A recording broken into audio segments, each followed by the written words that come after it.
آج ہمارے سامنے آوارہ روح کی گونج سے کچھ بہت ہی آپ کہیں کہ دل کو چھو لینے والے اشعار ہیں، جی اور ہمارا مقصد صرف ان کی تشریح نہیں بلکہ ان الفاظ کے پیچھے جو انسانی تجربات ہیں نا، ان کی گہرائی میں اترنا ہے۔ ہاں بالکل، اور یہ تجربات بہت وسیع ہیں۔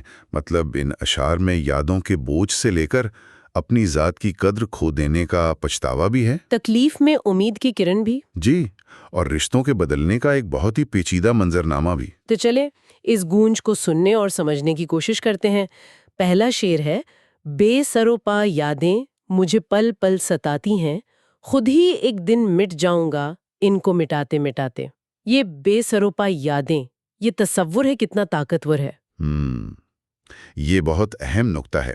بے سروپا کا مطلب صرف بکھری ہوئی یادیں نہیں ہیں۔ اچھا، اس کا گہرا مطلب ہے کہ یہ وہ یادیں ہیں جن کا کوئی منطقی جواز نہیں، کوئی حل نہیں۔ یہ بس احساسات کے ٹکڑے ہیں، ایک ادھوری مسکراہٹ، ایک نامکمل بات۔ جو بس ذہن پر حملہ کرتے ہیں۔ بالکل، ان کا کوئی سر پیر نہیں ہوتا، تو آپ ان سے لڑ بھی نہیں سکتے۔ اور پھر دوسرا مصرع تو بہت ہی مایوس کن ہے: خود ہی ایک دن مٹ جاؤں گا ان کو مٹاتے مٹاتے۔ یہ تو ایک ایسی جنگ ہے جس میں جیت ممکن ہی نہیں۔ جی، یہ تو اپنی ہی ذات کے خلاف ایک جنگ ہے جس کا انجام خود کا مٹ جانا ہے۔ یہی تو اس شعر کا المیہ ہے۔ لفظ مٹاتے مٹاتے، یہ اس عمل کے تسلسل اور اس کی تھکاوٹ کو ظاہر کرتا ہے۔ صحیح۔ یہ کوئی ایک دن کی لڑائی نہیں، یہ روزانہ کی ہر لمحے کی ایک جدوجہد ہے۔ اور اس کی قیمت؟ اس کی قیمت، شاعر کہتا ہے، میری اپنی ذات ہے، میرا اپنا وجود۔ ان بے معنی یادوں کو مٹانے کی کوشش میں خود اپنی معنویت کھو رہا ہوں۔ واہ، یہ تو ایک بہت ہی آہستہ آہستہ ہونے والی ذہنی خودکشی کا بیان ہے۔ بالکل۔ اور اسی اپنی ذات سے جنگ کا ایک اور گہرا زخم ہوتا ہے اپنی قدر کھو دینا، عزت نفس کا کھو جانا۔ اگلا شعر اسی کی بات کرتا ہے: اگر رونق محفل ہوتے، کسی کے دل کا سرور ہوتے، یوں سرے راہ اپنا خودی وقار نہ کھوتے۔ یہ شعر ماضی کی غلطیوں کا نوحہ نہیں ہے، بلکہ ایک متبادل زندگی کا خواب ہے۔ خواب؟ جی، اگر کا لفظ یہاں حسرت کا دروازہ کھولتا ہے۔ شاعر ایک ایسی زندگی کا تصور کر رہا ہے جہاں وہ نظر انداز نہیں کیا گیا، جہاں وہ رونق محفل تھا، کسی کے دل کا سرور تھا۔ اور اس خواب کے مقابل آج کی حقیقت کیا ہے؟ حقیقت ہے سرے راہ اپنی عزت نفس کو کھو دینا۔ سرے راہ، یہ استعارہ بہت بہت طاقتور ہے، جیسے کوئی قیمتی چیز جیب سے گر جائے اور پتہ بھی نہ چلے۔ بالکل، یعنی اپنی قدر اتنی غیر اہم طریقے سے، اتنی آسانی سے گوا دینا۔ تو کیا شاعر یہ کہہ رہا ہے کہ اس نے خود اپنی قدر نہیں کی یا دنیا نے اس کی قدر نہیں کی؟ میرے خیال میں یہاں دونوں پہلو موجود ہیں۔ سرے راہ کا مطلب ہے کہ یہ کسی بڑے حادثے میں نہیں ہوا، بلکہ روزمرہ کی زندگی میں چھوٹے چھوٹے سمجھوتوں میں، نظر انداز کیے جانے پر خاموش رہنے میں۔ جی، یہ وقار آہستہ آہستہ ختم ہوتا گیا، اور جب انسان پیچھے مڑ کر دیکھتا ہے تو احساس ہوتا ہے کہ سب سے قیمتی چیز تو راستے میں ہی کہیں گرا دیے۔ یہ ایک بہت ہی خاموش اور تکلیف دہ احساس شکست ہے۔ درست۔ لیکن کیا ہر تکلیف، ہر شکست بے معنی ہوتی ہے؟ اگلا شعر تو اس خیال کو چیلنج کرتا نظر آتا ہے: شمع گل ہوتی ہے رات بھر روتے روتے، مگر اجالا کر ہی دیتی ہے پگھلتے پگھلتے۔ یہاں تکلیف کو ایک مقصد سے جوڑا جا رہا ہے۔ بالکل، اور یہاں سب سے حیران کن بات یہ نہیں کہ قربانی سے روشنی ملتی ہے، یہ تو ایک جانی پہچانی تشبیہ ہے۔ اصل نقطہ شمع کے عمل میں ہے۔ شمع روتے روتے گل ہوتی ہے، اس کا رونا اور پگھلنا ہی اس کی روشنی دینے کا فطری عمل ہے۔ اچھا، تو شاعر یہاں قربانی کو ایک المیہ کے طور پر نہیں، بلکہ زندگی کے ایک بامقصد اور فطری حصے کے طور پر دیکھ رہا ہے۔ یہ بہت ہی مختلف زاویہ ہے، مطلب تکلیف کو قبول کر کے اسے ایک مثبت طاقت میں بدل دینا۔ لیکن کیا اس میں ایک تلخی بھی نہیں چھپی کہ اپنی ذات کو مٹا کر ہی کسی کام کا بنا جا سکتا ہے؟ آپ نے بہت گہری بات پکڑی ہے۔ یعنی وجود کی معنویت صرف اس کی عدم موجودگی میں ہے؟ جی، اس میں ایک تلخ مٹھاس ہے۔ ایک طرف دوسروں کے لیے روشنی پیدا کرنے کا اطمینان ہے، تو دوسری طرف خود کے ختم ہو جانے کا دکھ۔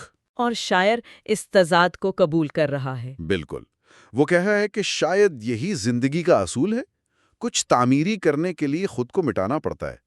اس میں درد بھی ہے اور وقار بھی۔ اسی وقار اور درد کے ساتھ جب ہم رشتوں کی دنیا میں داخل ہوتے ہیں تو معاملہ اور بھی پیچیدہ ہو جاتا ہے۔ اگلے 2 اشعار تبدیلی کے موضوع پر ہیں۔ پہلا شعر کہتا ہے، انہوں نے ساتھ چھوڑ دیا چلتے چلتے، کچھ لوگ بدل جاتے ہیں موسم بدلتے بدلتے۔ یہاں چلتے چلتے کا استعمال بہت اہم ہے۔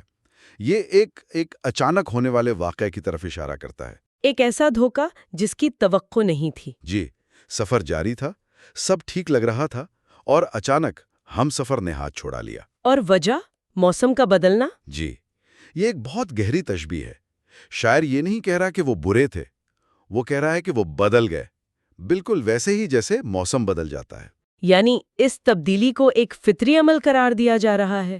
جی، اس میں ایک طرح کی بے بسی اور قبولیت ہے۔ موسم بدلتے بدلتے کا مطلب ہے یہ ایک مکمل اور فطری تبدیلی ہے۔ اس شعر میں غصے سے زیادہ حیرت اور دکھ ہے کہ کوئی اتنی آسانی سے، اتنی مکمل طور پر کیسے بدل سکتا ہے۔ یہ تو دنیا سے شکوہ ہو گیا، لیکن پھر فوراً اگلا شعر جیسے آئینے میں اپنا چہرہ دیکھتا ہے اور کہانی کا رخ ہی موڑ دیتا ہے۔ راہ بھی وہی، ہم سفر بھی وہی، شاید ہم ہی اجنبی ہو گئے چلتے چلتے۔ واہ! یہ تو خود احتسابی کی انتہا ہے۔ اور یہی ان 2 اشعار کو ایک ساتھ پڑھنے کی خوبصورتی ہے۔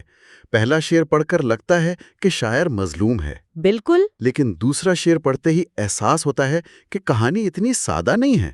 شاعر اب خود سے سوال کر رہا ہے، کیا واقعی وہ بدلے تھے، یا سفر کے دوران میں خود اتنا بدل گئی کہ اب اپنے ہم سفر کے لیے اجنبی ہو گیا ہوں؟ یہ ایک بہت ہی ایماندارانہ اور تکلیف دہ لمحہ ہے۔ لیکن کیا یہ واقعی خود شناسی ہے یا صرف ایک طرح کا شک، شاید کا لفظ استعمال ہوا ہے؟ وہ ابھی کسی نتیجے پر نہیں پہنچا۔ لفظ شاید اس کی اندرونی کشمکش اور غیر یقینی کیفیت کو ظاہر کرتا ہے۔ یہ احساس کہ شاید میں ہی اس دوری کی ذمہ دار ہوں، خود ایک بہت بڑا بوجھ ہے۔ بالکل، اور اپنے آپ سے اجنبی ہو جانا دوسروں سے اجنبی ہو جانے سے زیادہ گہرا اور پیچیدہ دکھ ہے۔ صحیح۔ پہلے شعر میں درد کا منبع باہر تھا، اس شعر میں درد کا منبع خود شاعر کی اپنی ذات ہے۔ اور یہ زیادہ تکلیف دہ ہے۔ اس ساری تکلیف، دھوکے اور تبدیلی کے بعد انسان اکثر ایک بڑے انصاف کی تلاش میں نکلتا ہے۔ شاید اسی لیے اگلا شعر کائناتی انصاف کی بات کرتا ہے۔ کائنات بھی گزرتی ہے مکافات عمل سے، جو کیا برا اس کی سزا ملے گی مرتے مرتے۔ جی، جب انسانوں سے انصاف کی امید ٹوٹ جاتی ہے تو انسان کائنات کے نظام میں انصاف ڈھونڈتا ہے۔ مکافات عمل کا تصور، یعنی ہر عمل کا ایک نتیجہ ہوتا ہے، یہ اسے ایک طرح کی تسلی دیتا ہے۔ اور جب وہ کہتا ہے کہ پوری کائنات اس اصول پر چلتی ہے تو وہ اپنے ذاتی درد کو ایک بڑے تناظر میں دیکھ رہا ہے۔ بالکل، اس سے اس کا دکھ کم تو نہیں ہوتا، لیکن اسے یہ یقین ملتا ہے کہ نظام میں توازن موجود ہے۔ مرتے مرتے کا استعمال یہاں کیا معنی رکھتا ہے؟ کیا یہ کہ انصاف ملنے میں بہت دیر لگ جائے گی؟ جی بالکل، اس میں ایک حقیقت پسندی ہے۔ شاعر یہ نہیں کہہ رہا کہ انصاف فوراً مل جائے گا۔ مرتے مرتے کا مطلب ہے کہ شاید اس سزا کو دیکھنے کے لیے وہ خود موجود نہ ہوں، یا انصاف ملنے میں ایک عمر لگ جائے۔ لیکن اسے یقین ہے، اسے نظام کائنات پر یقین ہے کہ جو بویا ہے وہ کاٹنا ضرور پڑے گا۔ یہ صبر اور یقین کا ایک ملا جلا اظہار ہے۔ اس کائناتی انصاف کے بڑے تصور کے بعد آخری شعر ہمیں واپس ایک بہت ہی ذاتی اور قریبی دھوکے کی طرف لے آتا ہے۔ مجھے یقین تھا کہ احساس تو میرا ضرور کریں گے، مگر وہ خاموشی سے سرک گئے، سرکتے سرکتے۔ یہاں اصل درد کی وجہ عمل نہیں بلکہ ٹوٹا ہوا یقین ہے۔ اس کے احساسات کو تسلیم کیا جائے گا، اس کی قدر کی جائے گی۔ جی، اور جب وہ بھی نہیں ہوا تو درد کی شدت بڑھ گئی۔ اور ان کے جانے کا انداز دیکھیں، وہ لڑ کر نہیں گئے بلکہ خاموشی سے سرک گئے۔ یہ سرکتے سرکتے کا عمل یہ اچانک چلے جانے سے زیادہ برا کیوں محسوس ہوتا ہے؟ کیونکہ سرکنا ایک سست، بزدلانہ اور جان بوجھ کر کیا جانے والا عمل ہے۔ یہ دھیرے دھیرے خاموشی سے نظریں چراتے ہوئے پیچھے ہٹنا ہے۔ یہ اس بات کی علامت ہے کہ انہیں معلوم تھا کہ وہ کیا کر رہے ہیں، لیکن انہوں نے اس کا سامنا کرنے کی بجائے خاموشی سے نکل جانے کو ترجیح دی۔ یہ خاموش فرار، یہ بے حسی شاعر کے یقین پر سب سے بڑا حملہ ہے۔ اور یہی بات سب سے زیادہ تکلیف دیتی ہے۔ تو آج ہم نے ان اشعار کے ذریعے ایک روح کے پورے سفر کا مشاہدہ کیا۔ یہ سفر بے ترتیب یادوں سے شروع ہوا، اپنی قدر کھونے کے پچھتاوے سے گزرا، تکلیف میں مقصد تلاش کیا، رشتوں کی تبدیلی پر غور کیا، اور آخر میں کائناتی انصاف اور ذاتی دھوکے کی حقیقتوں سے ٹکرایا۔ اور یہ تمام اشعار مل کر اس عنوان آوارہ روح کی گونج کو صحیح معنوں میں ثابت کرتے ہیں۔